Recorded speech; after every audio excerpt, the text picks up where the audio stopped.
Hey guys, May from iTech224 bringing you my review of the Google Nexus 4. This flagship phone provides a stock Android experience on hardware that is top-notch, allowing you to experience Android as Google intended it to be. On the front of the device, we have a beautiful 4.7-inch IPS display with a usable resolution of 1280 by 768 and 320 pixels per inch. The screen provides decent viewing angles and accurate colors, and overall it is a joy to use. On the front, you also have the 1.3 megapixel front-facing camera and speaker for phone calls. On the right side of the phone, you have the lock button, and on the left you have the volume rocker and SIM tray. On the bottom, you have a mic and micro USB port, and on the top you have your 3.5mm headphone jack along with another microphone. On the back, you have an 8 megapixel camera with flash, and near the bottom you have a speaker, which I have to say is one of the worst parts about this phone. It sounds tinny and doesn't get loud at all, and it is very easy to cover up. Simply laying the phone on a table will render audio useless, and this was really a disappointment. The build quality of the phone, on the other hand, is very good. The front and back are made out of Gorilla Glass 2, which could crack if you aren't careful, but I haven't had any issues, and as long as you pay attention, it should be just fine. The sides are made of a soft touch plastic, which gives some grip and feels amazing in the hands. The back glass also has a really awesome design that peeks through in certain lighting conditions, along with a Nexus logo and LG branding. The aesthetics of the phone are great, but that means nothing if you don't have anything to power it.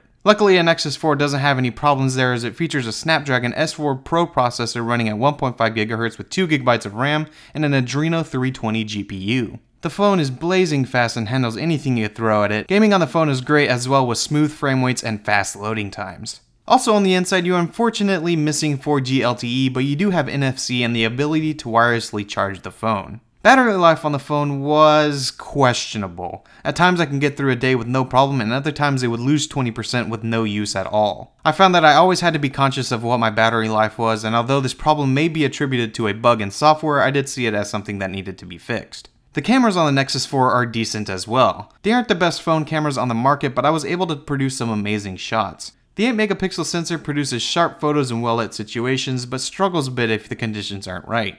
1080p video recording unfortunately left me with something to be desired. It isn't bad by any means, but I felt the video was over-sharpened or grainy and wasn't very saturated. That being said, I was able to get some nice video with it, and the night performance in the video was surprisingly well, at least in my tests. The front-facing camera shoots at 1.3 megapixels and is good as anything you're gonna find on any phone. The biggest thing with the camera is the new camera app. You can now access settings by holding your finger on the screen and swiping to what you want. There's also a new feature called Photosphere that allows you to take Street View-like images anywhere you are. It is very cool when it works, but if you aren't extremely careful, you will get mismatched frames that aren't as seamless. But it's a great feature, and it's great to have. By far the best part about owning the Nexus 4 is that you will get the latest and greatest version of Android. The Nexus 4 ships with Android 4.2 Jelly Bean and comes with a few new features that are really cool. Aside from the new camera app, you get things like widgets on the lock screen so you don't have to go all the way into the phone to get information, built-in swipe typing, and my favorite, quick settings in the notification bar.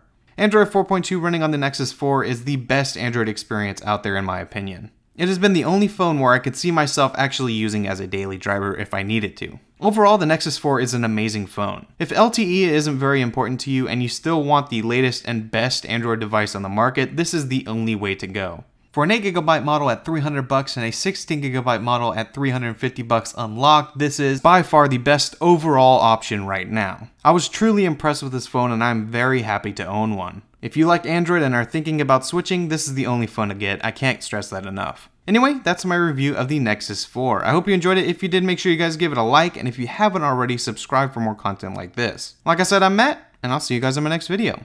See ya.